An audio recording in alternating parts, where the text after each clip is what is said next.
life or a book or a film, which one would it be? And I thought, oh, this is simple.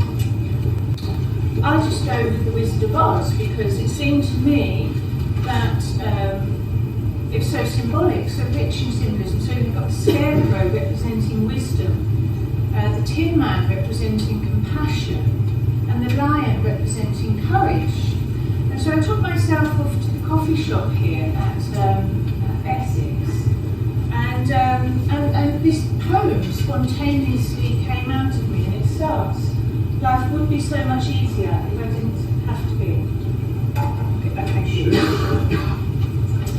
So, life would be so much easier if I didn't have to be, at each and every moment, another version of me. If I only had the skills within that I could draw upon, I wouldn't feel I'm losing out on all I could become. They tell me that it's all in me and I should look and find, but how can I see anything when I'm completely blind? From over here it seems to me you don't look so undone. So tell me, how do you achieve a million into one? For if I had your magic wand to grant a wish or two, I'd wave it like a conductor and change from me to you. I'd grant I had your confidence, I'd grant I had your heart, and I'd grant I had the brains to know that I would fall apart. But most of all, I wish for eyes to help finally see the pathway that will lead me to the wonderful wizard of me. So then this was written on a napkin, as eventually, as it turned out, all of the poems that transcended did. So I started to analyse the Wizard of Oz for this assignment, and so I recognised immediately that yes, perfect. So here we have Dorothy and her friends travelling into Oz, and I thought, hold on, isn't that yellow road very symbolic of Freud's royal road into the unconscious?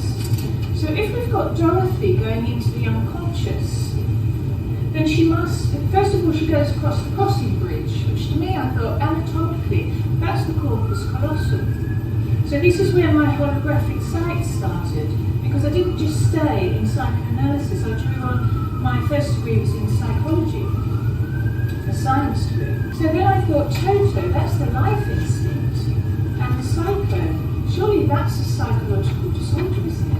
That's what I call a snowdoming of the mind, when somebody's in complete chaos. Did Barr, who wrote The Wizard of Oz, was he actually having a psychological breakdown when he wrote this? So then I thought, well, Oz, that's surely, what world does Oz represent then? Surely the topography of Oz is then the topography of the unconscious. The wizard then, who is he? Well, it has to be, doesn't it, the enigmatic, omnipotent ego who transforms. The ego that must be usurped, and in Dorothy's case, it disappears in a puff of blue. I mean, that's so symbolic, the inflated ego, when you deflate the ego. So, but if you deflate somebody's ego far too quickly, then we can cave in a mind. I know that in some disciplines and in some therapies, there's a discouragement of too much inflation in the ego, which I understand. But I've noticed that if the ego boundary isn't strong enough, and that person is in any kind of transition, and the ego boundary collapses, that brings on psychological chaos. So I would say, whilst we might think an ego initially is not such a pleasure, maybe arrogant, too full of itself, I've seen what happens when the ego has no strength at all.